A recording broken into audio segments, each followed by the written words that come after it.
Well, good evening, everyone. How you doing? I am Lee Love. I'm your host this evening for Photo Mentor TV. If this is your first time joining us, welcome. Glad you're here. The purpose of this show is to educate, encourage, and mentor new photographers. And so we're glad you're here, whether you're watching live or on the replay. And if you would like to ask questions, of course, you can do that by putting a Q or leaving a comment in the YouTube or Facebook comment section. And I'd love to have those questions. It's always great to hear from you guys and hear what you come up with. As I've described to somebody, a lot of people say, "Well, hey, I'm sorry, I hate to bother you with this simple question." And I'm like, "Are you kidding? These simple questions are like gold to me because, quite frankly, I forget the kind of things you guys want to know. So, because I've been doing this so long, so I appreciate your questions, and I encourage you to send them along and put them in the comment section. If you are watching this on the replay and you want to submit a question, you can do that by sending it to help@photomentor.tv, and I will either reply directly or we'll put it on next week's show. So anyway, if you like what we're doing here, of course, if this is your first time here, you don't know that yet, but maybe at the end, I would appreciate it if you would like the Facebook page, maybe share the video with someone else, a friend or a colleague that is also a new photographer. And of course, if you go to the YouTube page, which is on youtube.photomentor.tv, then you can also subscribe there. Always like to have new subscribers. So anyway, that's the way you can thank or show your appreciation for what we're doing here. Let's see what else we've got here this evening. Kind of going to be a little bit different show tonight, but we'll see what happens, of course. I think that's about it. Yeah. Encourage you to go back and look at some of the other previous episodes that we've done. Some topics I've covered are, for example, there's a 3-part series, Learning to See Like an Artist. That's a good one. I think you'd find that very valuable and useful. And then also I did a series on lighting. I'm going to do another one coming up on lighting. I'm just trying to get it worked out the way I want to do it and make it useful to you guys. But I took magazine covers and broke them down and analyzed them and showed you how I thought they were lit or lighted. And anyway, so go back and look at some of the previous episodes. They're on the YouTube channel or on the Facebook page if you are interested. Again, love to have you your questions, and feel free to leave those in the comments section on either one of those systems. They'll pop up here on my screen, and then I can bring them on the show. The first thing I want to talk about this evening, a little different. It's something that's kind of been bothering me, and I felt this would be maybe hopefully helpful to you guys in your growth as a photographer and as an artist. Let me start off by saying I don't expect everyone to agree with me. That's fine. That's what this is all about. We should disagree at times. We should agree to disagree, and I think we've lost that ability. But the topic tonight is art and thinking like an artist. What brought this home to me was some of the things that are going on in some of the Facebook groups that I'm a member of. I belong to a lot of photography Facebook groups for new photographers, beginning photographers. And it seems like they've just become kind of really laden with rules and rules and rules. Just in the last few days, it seems like they've added all these new rules. And I don't understand the purpose of this, so I want to discuss a little bit. First of all, let's look at art in general. If you think of artists, famous artists at least,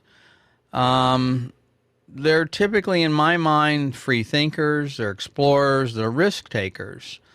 They are pushing the boundaries of art many times, trying new things.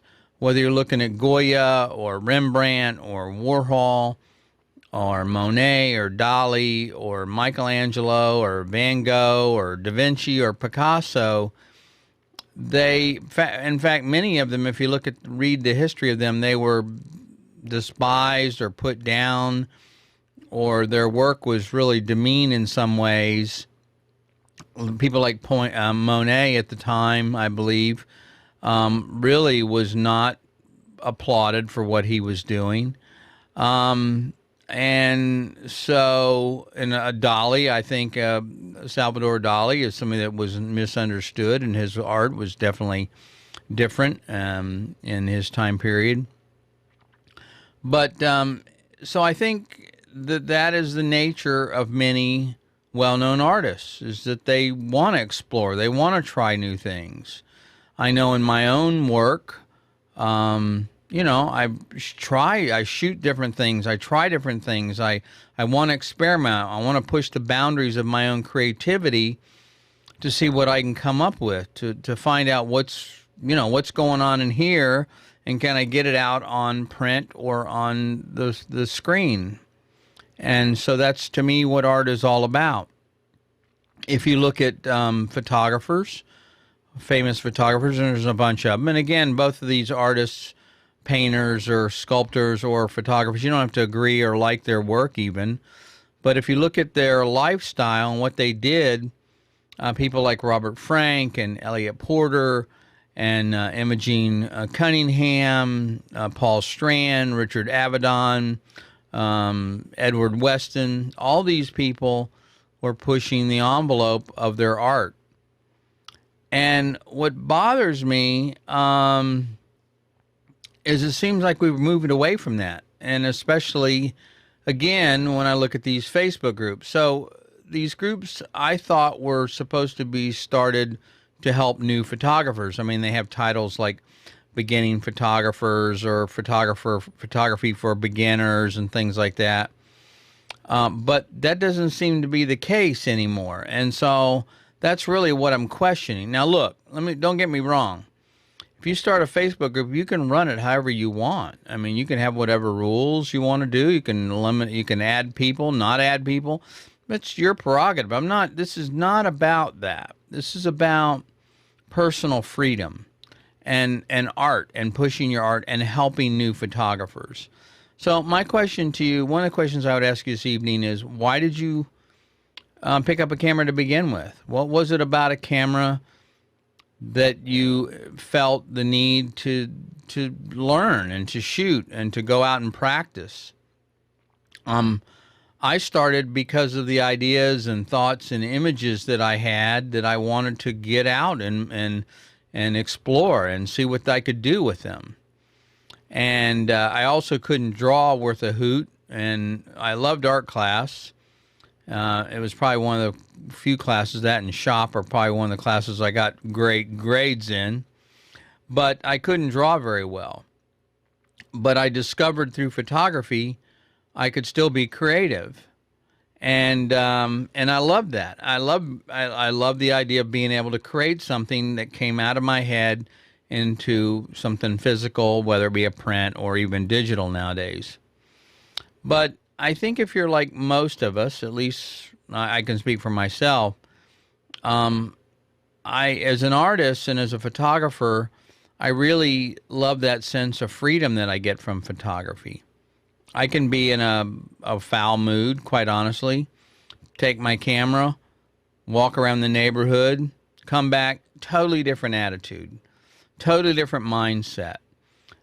Just shooting stuff in the street, fences, people, birds, whatever it may be, that concentration in photography really allows me to change my attitude and to really explore, and I love that. So here's what concerns me about what I see going on. Again, let me make sure I'm clear about this. If you start your own Facebook group, you can do whatever you want. You can allow whoever you want. You can have as many rules as you want. But what concerns me is these rules are becoming really heavy and burdensome. So, like, for example, let me just kind of pull up a couple here. I'll just show you something. Let's see if I got a couple here. So, like, let me go back. There's one thing I wanted to show you first of all. Hope you know. Sorry about that. Got ahead of myself here. This is the definition of art. One definition, and it's a noun: the quality, production, expression, or realm of according to aesthetic principles of what is beauty, appealing, of one of the more ordinary significance. The class of objects, aesthetics, criteria, work of art collectively. It's a field, genre, fine art. I mean, it's a skill. And if you look at the definition of an artist, it's a person who produces works of art, primarily subject to aesthetic criteria. Again, it practices the fine arts, especially a painter, sculptor. They didn't put photographer in here, but I think they should. But the point is that these are people that are typically, when you think of a musician or any well-known artist, they're people that push the envelope, okay, both in their personal and their professional life. But what's going on, in my opinion, in the Facebook group community is it's just the opposite. They've really come up with so many rules that it's just restrictive. It's not conducive to creativity. I think they've lost their way. In fact, in my opinion, they've lost their sight and their vision and their purpose. A lot of these groups have. They become what I call digital pencil pushers. They're bureaucrats. It's all about the rules, not about art, not about creativity, not about encouraging people to a new photographer especially to try new ideas and to push the envelope. So, for example, this is one of the, I'm not going to call anybody out, but here's one graphic that was on one of the groups. It says, please use the report button to when you see inappropriate behavior. Well, what is inappropriate behavior? Okay, I mean, what does that mean, inappropriate behavior? And while it may be their group, are they the ones that really should be moderating that?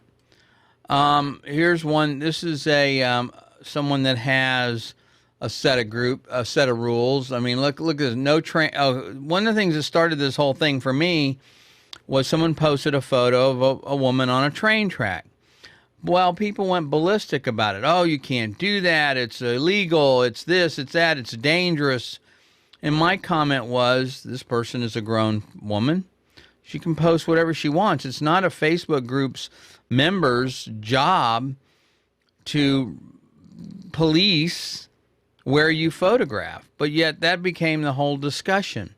So they came up with these rules now, says that you'll be banned if you post photos of you on a train track. Now, the train track that they were displaying, you couldn't tell where it was. It was next to a building. For all I know, it could have been abandoned. It was next to a warehouse.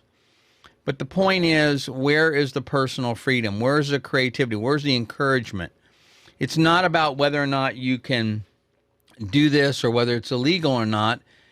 My question is, it's not the purpose, in my opinion, of a Facebook group, especially one that's supposed to be talking about art and creativity, photography, to be regulating what people can post and what they can't post as far as whether someone's on a train track or not. It's not offensive.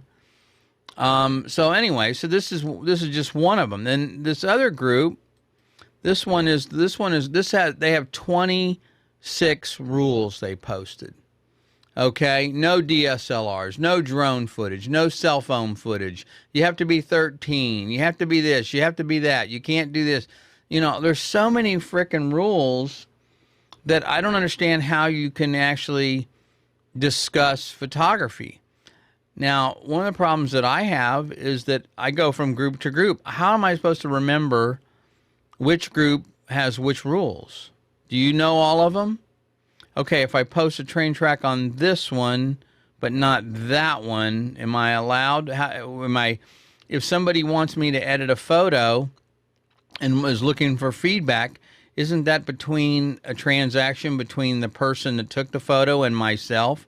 Why should a group or an admin or a Facebook member care whether I edit somebody else's photo? That's between me and the person that took the photo. But that's not allowed in so many groups. Well, I don't know. It's allowed in some groups, not other groups. I don't know which ones. That's the problem. I don't know which ones allow that and which ones don't, because it's so fluid and it changes from group to group. So I'm not trying to beat this to death, but even members people in our own group I know disagreed with me on this, and that's fine. Like I said, I really don't expect people to agree, but what concerns me is, why are we photographers to begin with? What's the purpose of being a photographer? What is your goal of being a photographer? Is your goal to belong to a group that has a whole bunch of rules that you don't know what to do? Or do you become a photographer to create, to become an artist, to explore, to learn? And to me, that's why I became a photographer. The whole purpose for doing Photo Mentor TV and doing the Facebook group is three purposes. It's very simple: educate, encourage, and mentor other photographers. I have one rule in the group, and that is, be there to help other people. If you're not there to help other people, then that's the one rule that I don't want you there. What else is there? What else is important? So again, I'm not trying to go into this into too much. I know I probably said more than most people care. Don't want to hear about it. Not really interested about my opinion, and that's fine. But what it concerns me as an artist, it concerns me as a fellow photographer. It concerns me as someone that's trying to create art, that wants to get better at what I do, to be creative, to explore, to learn from other people. I don't join these groups to go and be a bunch of rules and follow a bunch of rules about what I can do and what I can't do. I don't need that. I'm a grown man. I know how to conduct myself. I don't need anyone to tell me what I can photograph, what I can't photograph, when I can photograph it, where I can post it. So anyway, that's just my whole thing about this, and it's just really, I apologize for the rant, but it just is something that really bothers me. As a fellow photographer, I want to see people focusing on creating wonderful images and creating art and exploring their creativity, not becoming a part of a group that has a whole bunch of rules, which does just the opposite, in my opinion. Okay. All right, so let's see here. So let's see what we got here. We got some questions tonight. And Dean, hey Dean, nice to see you. Good to have you here again this evening. Says, I have a 16-40, a 24-105, and a 70-200 all f4. I asked, do you think it's okay to shoot live concerts with this? You can do it with that, Dean. You didn't mention what camera body you have, but I forgot. But here's the thing, what most people would tell you, oh no, you have to have a 1.8, 1.4, 1.2. But the problem with that is, yes, they're great. Yes, you get a couple more stops of light, but your depth of field is super shallow, which means you're more likely to miss focus with the 1.4. So most of the time you're going to want to shoot about f4 anyway. So I'd say yes. Now you're probably gonna have to push up your ISO a little bit, but that's okay. I think I mentioned this before. If I haven't heard me say this, okay. So you've got a 5D Mark III. He said that. Yeah, that'll be fine. Don't worry about the ISO. Push the ISO. If you've listened to me before or talked to me, you'll know I've said people will accept noisy pictures or grainy pictures, but they will not accept blurry pictures. There's things you can do to change or manipulate the noise in a digital image, but there's nothing you can do to fix a picture that's out of focus. It's just out of focus.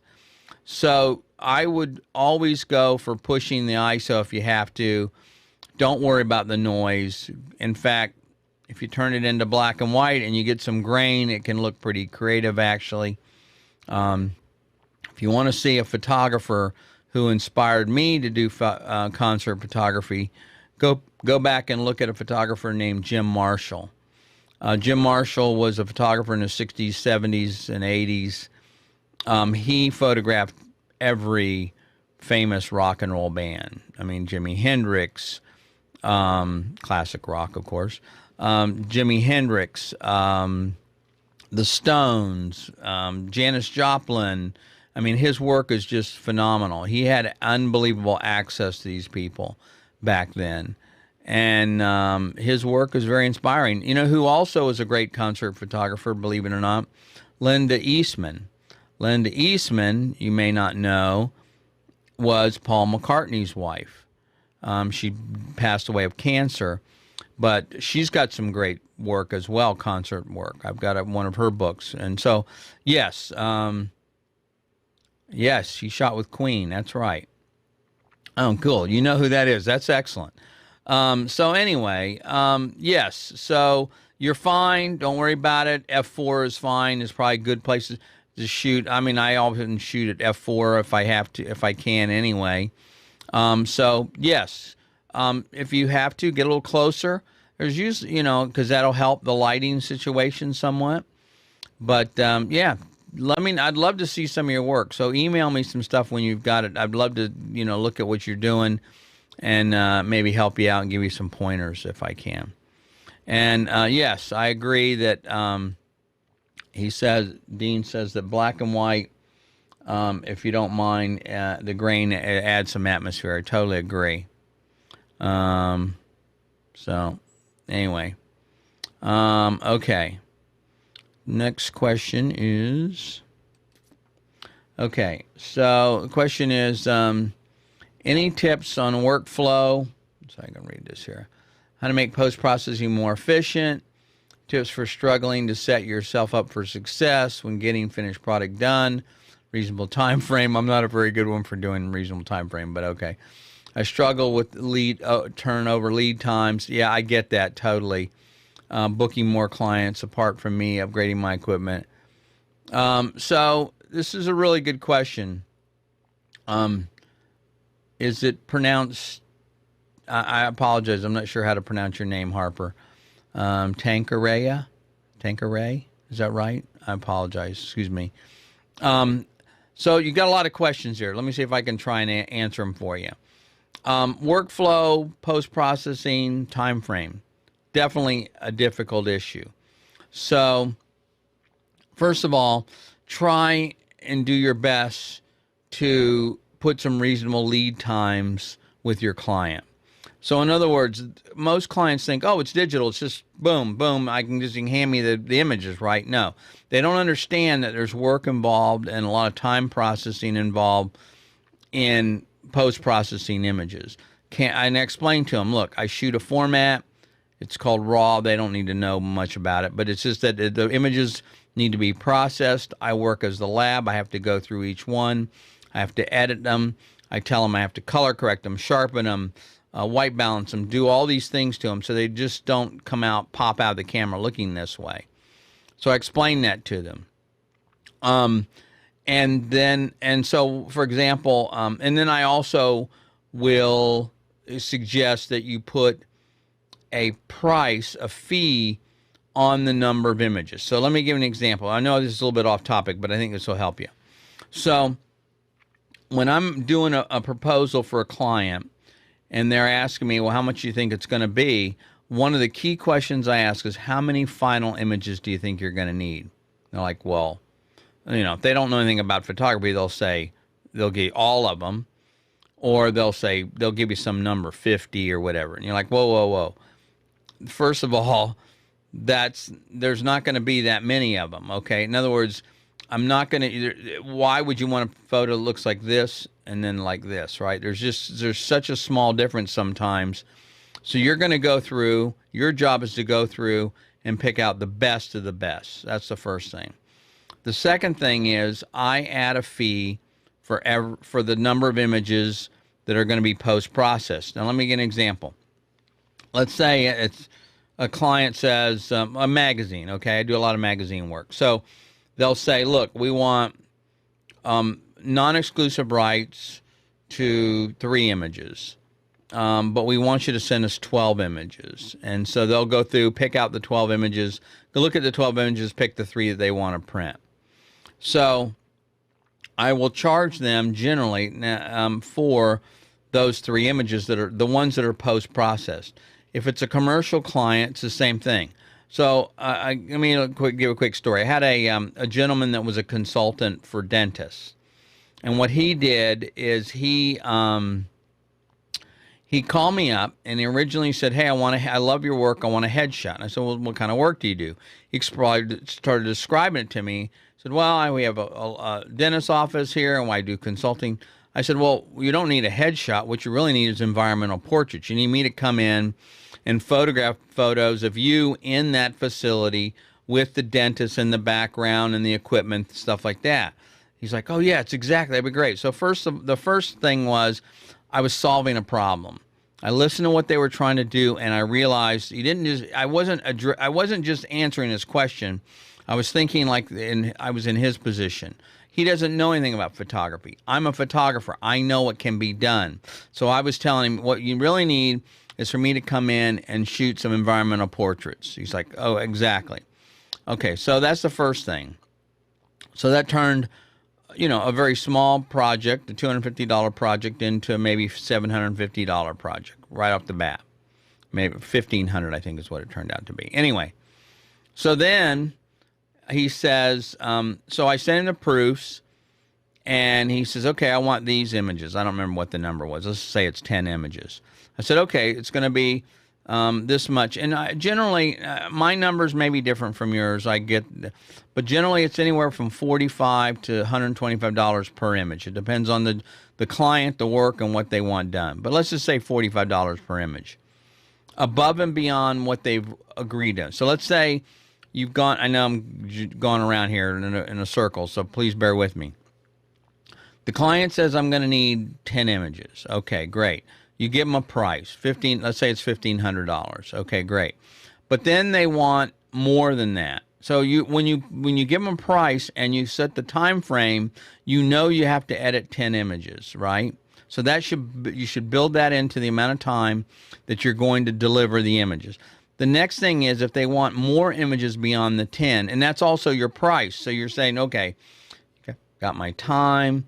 I got how much time it's going to take me to edit these images. There are going to be 10 of them, so my price is going to be X. If they want anything above and beyond the 10, that's going to be an additional fee. So at least that's the way I do it. So let's just say it's $45 each. So in this particular case with the dentist consultant, what happened was I sent him the proofs. He loved them, okay? And as generally I'll go above and beyond.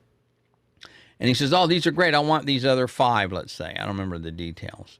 I said, okay, that's going to be $45 per image. Well, what do you mean? Why $45 per image? I said, I have to go through, retouch them, etc. He says, no. So sorry. He says, those look great. I said, no. And I did something I never do.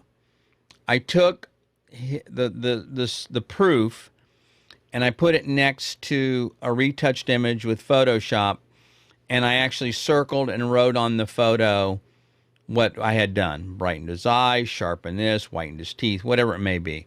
And I sent him to him as a before and after. And once he saw the before and after, he said, oh, wow, you really make me look good. Okay, fine, no problem, $45. So once I showed him or educated him on what I was doing and why to make him look better, he was fine with the pricing. So that's what I'm trying to get you to the point here. Is I know that wasn't exactly what you're asking, but I want you to understand that you got to put that in, because what will happen is you'll be working for free if you're not careful. 20, 25, 30 images, and next thing you know, you're not making any money at all. The other thing is it allows them to control their own budget. So, for example, maybe I'll just pick a number. I've done many jobs. I did one job for a client. It was $400. It was really below my rate, but the guy that gave me the job was an editor for a magazine. He sends me a lot of work. I was doing it as a favor. So I sent them the proofs, and they came back. So they picked like a dozen or more pictures. I said, whoa, whoa, the $400 was just for the headshots, not for these other pictures that I shot. Oh, wow, really? How much for these other pictures? Okay, $45 per picture, post-processing. They ended up spending like $750 or $1,000. Now, here's the lesson I'm trying to teach you. If I'd have gone in with a price of $1,000, they'd have said, oh, whoa, can't afford that. That's out of our budget. I get that. But what happened was they started at $400, but when they saw the work and they saw what they could get, they all of a sudden were able to increase their budget. They were in control of the budget. I wasn't boosting the budget. I wasn't making it more than they thought it was. They were adjusting it, right? And so, that, oh, good, I'm glad this is helpful. Okay, Tank, thanks. Makes sense. That was the reason they were in control of the budget. So, again, I'm big on analogies. I apologize, I'm rambling here. But so you go into a restaurant, right? You're going to have a nice meal. Think I want the prime rib. I'm going to have the asparagus. Want the stuffed mushrooms, baked potato. Think we'll have a cheesecake, glass of wine. You look at, all of a sudden, you start looking at this ad and you whoa, it's more than I wanted to spend. I tell you what, let's not have the cheesecake. Let's not have the wine, whatever. The point is, you're in control of the budget. You figure out how much you can afford to spend and how much you can't. But there are times probably when you're, hey, look, we don't go out that often. Let's have a good time. Let's spend a little bit. And that's what I see my clients do. I give them a price based on how many images they say they're going to want. I bundle that in. I figure, okay, they want this many images times how much it's going to cost me to process them, and I give them a price. But I over deliver those images. I give them more than that, and if they want more, I'm happy to process them.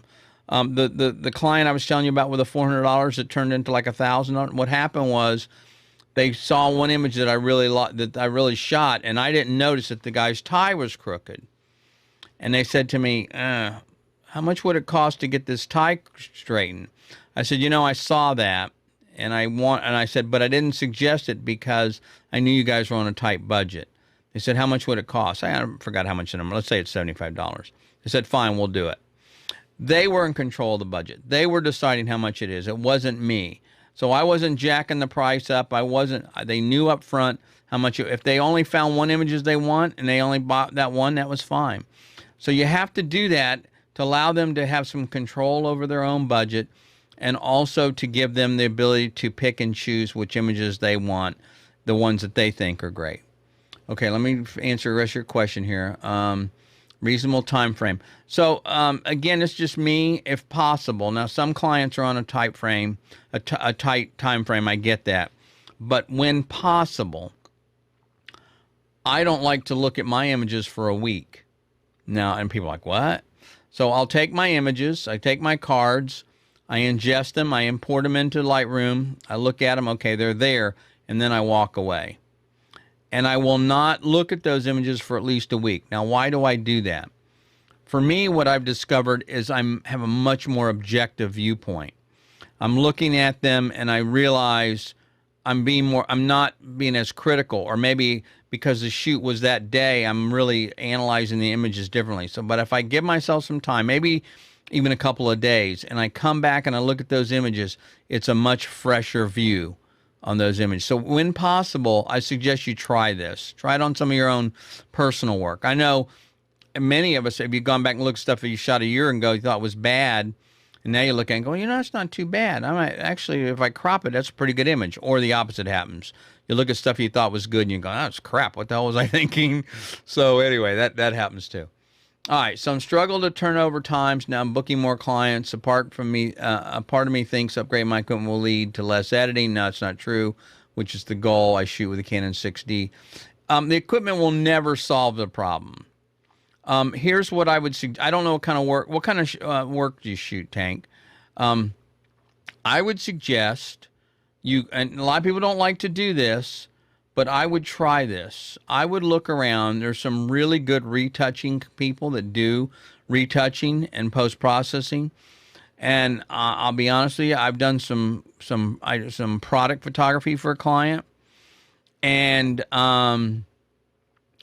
so, no, look, I love to do my own post-processing, but when it's money and I'm busy and I got clients, I will try and outsource it. So I found a company that I was working, that I did some catalog work for, and brochure work for some products, and they needed to cut them out. And I was shooting against white, so it really wasn't a big job. But instead of me doing it, I hired them to do it. It was low cost. I took that, raised the price about 10 times, and then passed that fee on to the client. But they don't need to know where I had it done. But that helped quite a bit. So on a job like that, now, a lot of times what they'll do is they'll give you you can send them a couple of images and they'll do a sample for you. So you can try some of these things out. If they don't work, don't use them. But I would try that and see if you can find some low-cost people. Think about it. They need to work. They're good. If you can find somebody that'll do it, I'd try that. And I have one I can recommend to you if you want to email me or message me on Facebook, and I will send you the name. You can they'll do a sample for you. You can see if you like their work or not. I don't know if that helps or not. I hope so. So family, small business. Yeah, I mean, there's just some of the stuff, you may want to do yourself. You may not want to outsource, but a few of these things you will. And if you get somebody that starts to learn your style and you work with them over and over, you'll find that they'll do a great job. They know what you're looking for, and they know what kind of look you're going for. It may take a little bit of time, and you might have to invest a little bit of time with them to help educate them on what you're looking for. But if you find the right person, boy, it can really make a big difference. So anyway, hope that helps. Sorry, I'm kind of gone long-winded for you guys, but this is exactly the kind of stuff that's good and that I love to talk with you about to help your business. So, okay. See if Dean had any more questions here. I don't think he did. All right, let's go. You guys jump in if you have any more questions. We will go to that. Okay. The next question is from Taylor. And Taylor says, this is kind of the same, almost the same kind of question as Tank had. Michael. Hey, Michael, I'll answer your question in a second. How can I grow my amount of clients? I've only had a couple of people that aren't family or friends reach out. So it takes a while. It's a lot of work, quite frankly, Taylor. I'll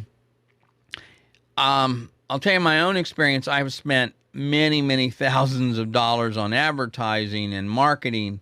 And what happened was I discovered that most of my work comes from word of mouth.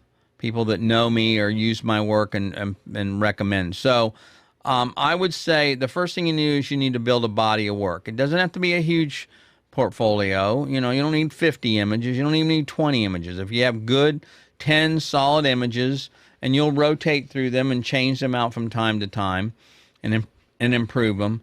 But I would say here's the first thing you want to do, and the mistake a lot of people, and I know you're probably just getting started, so I get this, so don't misunderstand what I'm going to tell you.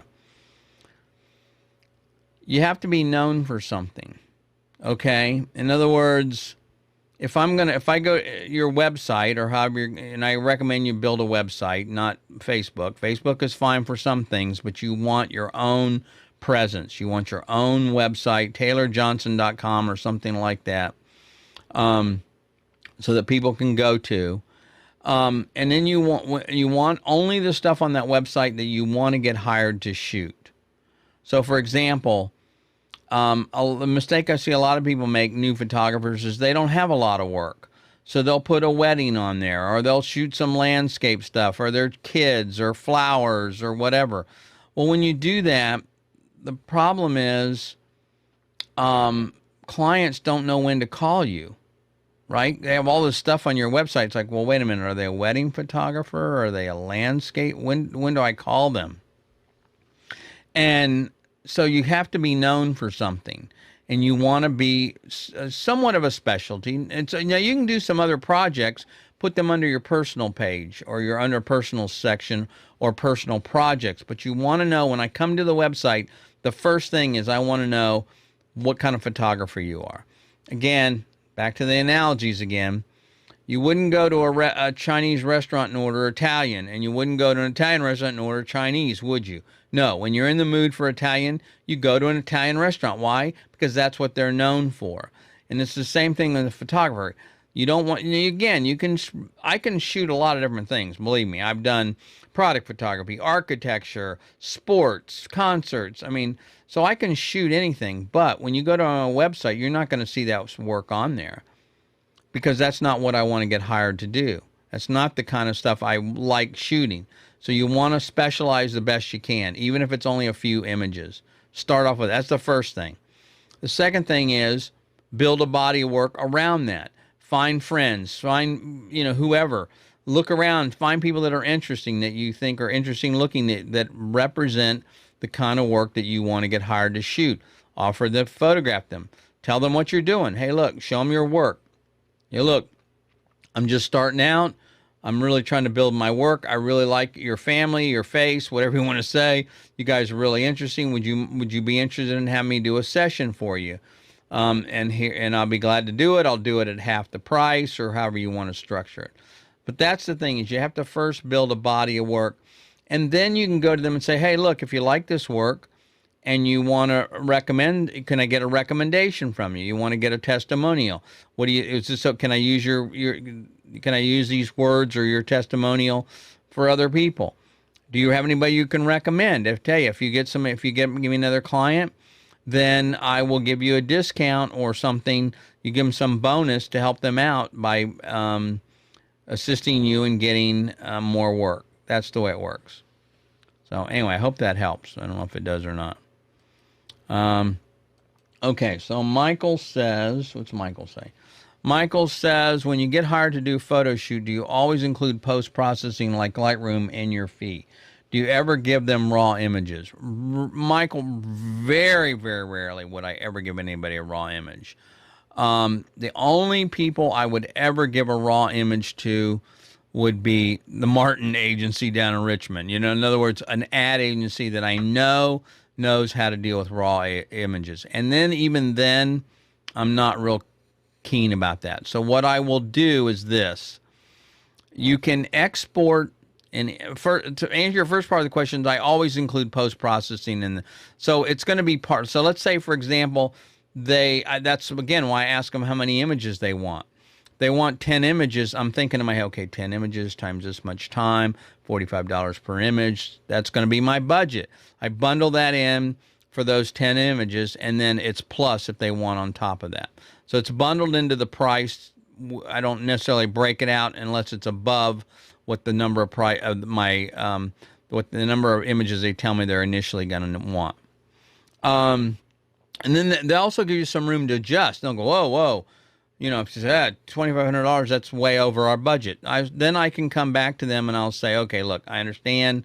I tell you what, instead of the 12 images or 15 images you said you want, let's get it down to 8. I can bring the price down that way. That's the other thing. Listen, guys and girls, do never, ever, ever adjust your budget and let your pricing unless you change the scope of work. So, for example, client comes in and says they want this project for X number of dollars, and you give them a price, and that's too much. Well, don't ever just change the price. Okay, I tell you what, I can do it for this amount. Well, because then there's no reference. They're like, wow, they dropped it from $1,500 to $750 just by asking. Well, maybe how'd they come up with the $1,500? Maybe the $750 isn't a real number. Maybe they'll go down to $500. So you always want to tie the scope of work to the price. That's very, very important. So the second thing is you're asking about the raw. So if I have to give them raw images, say, look, I really need raw images. Number one, I have to be assured they know what the hell they're doing. So like I said, an ad agency is going to know how to do that. But mom and pop, hey, we want to edit them ourselves. Sorry, never do that. Never, ever do that. Because they're going to ruin your images, and then your work's going to be out there looking like crap. Who did this? Because they may not know what they're doing. But if I have to give an agency an image, what I will do is this. I will take it and I will convert it to a DNG. A DNG is an Adobe RAW format, and it bakes in the settings. Or you can give them an external, what's called an XMP file. An XMP file is an external file that has the edits associated with it. So it's not just a RAW file, because you got to remember, a RAW file doesn't have any settings. A RAW file doesn't have any sharpening, doesn't have any color correction, doesn't have any and that in it, right? That's all what post-processing. It's supposed to be flat, not even sharpened. So if you give them a RAW file, you have no idea what it's going to look like. But if you take it and you convert it to a DNG, which anybody can read. I've had situations, for example, where I have had an agency that wanted a RAW file, but when I gave it to them, they couldn't. Their Lightroom or Photoshop couldn't read the format of my camera because it was a newer camera. So I had to convert it to DNG anyway. So a DNG can be opened by just about anything. So if you have to give them a RAW file and it's the kind of client that you think knows what they're doing, DNG only. Or if you have to do a Photoshop file or give them that with, that's another thing. You can give them a layered Photoshop file. They probably can all run, and that is going to have the settings baked into it, but yet they can still change it. Or a RAW file with an external XMP file, which are your Photoshop or your Lightroom settings that you do with it. Hopefully that helps. So, all right. So, I feel like I'm rambling on here tonight. Hope this is helpful for you guys. Okay. All right. So the next question is from Bobert. Says, I'm looking to upgrade my Canon 70D to a more powerful camera. My hobby is landscape, but I work in product photography. Recommendations on what you would purchase, what would be a good purchase and why? Oh, I hate questions like this. First of all, what's a powerful camera? I don't know what that means. Do you know what that means? I don't know what it means. Does that mean more resolution? Does that mean faster frame rate? I doubt it. Without seeing your work, I have no idea what to recommend. I also don't think, the needs of a landscape photographer are often not the same as a product photographer.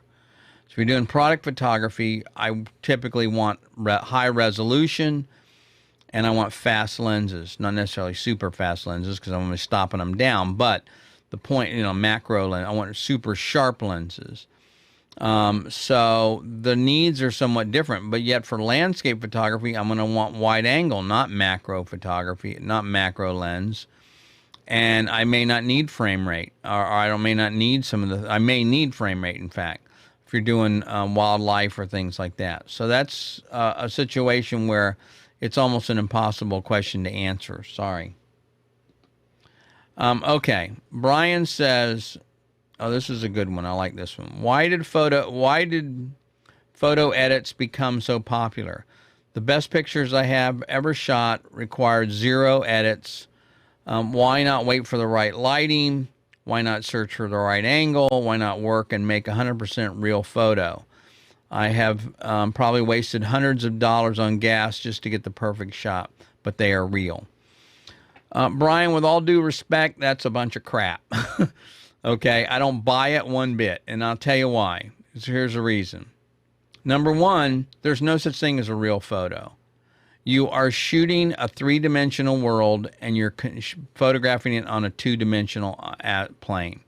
Every decision you make affects your images. What lens you use, what aperture you set, what settings, what ISO, where you stand. All of those things are manipulating an image. You're not a photocopier. Okay, I'm not a photocopier. I don't want my image to look exactly like the real world. That's boring. I want it to look like the way I see the world. So, first of all, to imply that there's a real photo versus not a real photo or a post-processed photo is ridiculous. Second of all, even if you're shooting JPEG, do you realize that every setting in the camera makes adjustments?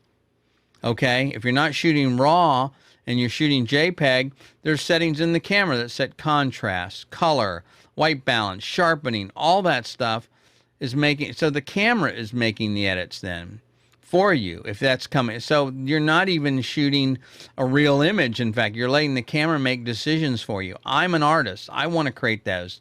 I want to make those decisions. I don't want the camera to make those decisions for me. That's why I shoot RAW. That's why I post-process, because I want my interpretation, not the camera's. So I don't buy any of that. And the other thing is, let me show you something. Just kind of point of reference here. You might be interested to see. Do you realize that photo editing has been around since the dawn of time? And that this is a photo here of Stalin where he had the guy on his left removed because he fell out of favor with him. Okay? Here is a photo of Lincoln, and it's not even really Lincoln. This was done in 1860, I believe. Okay, it's exact same body, but it's just Lincoln's head. Here's one, I believe, of Sherman surrounded by his generals, and one of the generals wasn't even there. They added him, the gentleman on the right. So photo editing is part of photography. It's been there since the day one. And so to say that there's something real about not doing editing is ridiculous. Again, I'm an artist. I want to interpret. The camera is just a tool. One of my favorite quotes is by Ansel Adams. And I'm sure I'll butcher it, but one of his quotes is that roughly says that the negative is the score and the print is the performance. What he's saying is shooting the image is just part of it. That's writing it down. But the performance and how you put emotion into it is the print, the post-processing. And now here's a guy that most people would think goes, oh, he's purist. No, baloney. In fact, if you want a really interesting story, one of his, I should have it here. One of his photos is called, one of his most famous photos is called Moon over Hernandez. Number one, anyway, when he shot, he didn't even have a light meter. He had to guess at what the exposure was. But if you go back and do some research on that photo, you will find it's a very thin image, okay? I mean, it was really underexposed. Is that right? Underexposed? I always get this backwards. Overexposed. Yeah, I think that's right. Anyway, the point is, it was not a great image, and the negative was not very good. So over the years, he continued to change the way he printed that negative. And so it changed over year. And so you can look over a 10-year period and see how the prints from when the first print to the last print. And they're very, very different because he saw it differently. There was something there more he wanted to bring out. Anyway, I don't want to beat this to death, but it just really annoys me when people think that post-processing is somehow cheating. Now, let me go back and qualify that. I'm not a big believer in the spray and pray model, where if you shoot 1,000 images, eventually you're going to get one, or that you just, you're going to shoot in RAW so you can fix everything. I believe in getting it right or as close as possible in camera. Number one, it costs me less. I don't have to spend as much time post-processing, which I'm going to charge my client for, as you guys have already figured out. And number two, it destroys the negative. It destroys the image if you have to go, like if they blow out the highlights, there's only so much you can do to bring that back. So you want to get it as accurate as possible in camera. So anyway, I'm not a big believer in fixing it in post, although sometimes we have to do that. So anyway, and Mario, thanks Mario. Good to see you on, buddy. Mario says he agrees. So Mario's also a great photographer. If you guys get a chance, you should post your URL. He says I viewed it like this: a blank canvas painted by the wet paint only by the way the paint lands is just as art as painting canvas stroke by brush. Yeah. So, it's exactly right. It's as an artist, it's the way you want to see the world. It's your interpretation. If you want to not do any editing, great. That's fine. If you Jay Mizell, do you know if you guys know who that is? Jay Mizell is a famous photographer out of New York.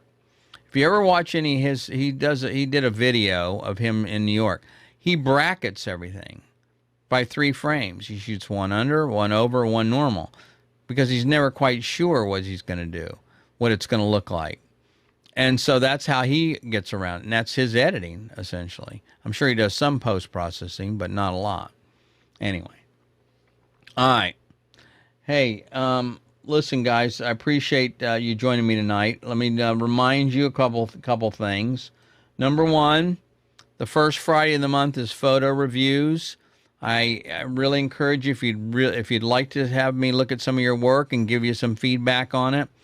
I'm quite honestly surprised. So many people, seems like every Facebook group nowadays is all about creative or constructive criticism, but yet people don't seem to want real constructive criticism. It's this, when I look at these images, this is not a like or dislike. What you're going to get is reviews are anonymous, meaning I'm not going to use your name so we don't embarrass anybody. I'm not going to do that anyway, but the point is I want to encourage you to submit your work, even if you're a new photographer. I don't care if you have an iPhone or a Hasselblad. You submit whatever work you want, and it'll be reviewed on composition, technical merit, and story or subject matter. And you can go to review.photomentor.tv, submit the work. If you want to leave me a little description about it, one thing I like to know, one reason I submit it this way is because I need to know how long you've been shooting. If you've been shooting for 6 months, that has a bearing on how I'm going to review your work as opposed to someone's been shooting for 6 years. So anyway, also, if you're a social mediaite, you can follow what we're doing on Facebook, Instagram, Twitter, Photo Mentor TV, and I will follow you back. And I'm always posting stuff during the week, quotes and different industry information, things like that I find that I think you'll be interested in.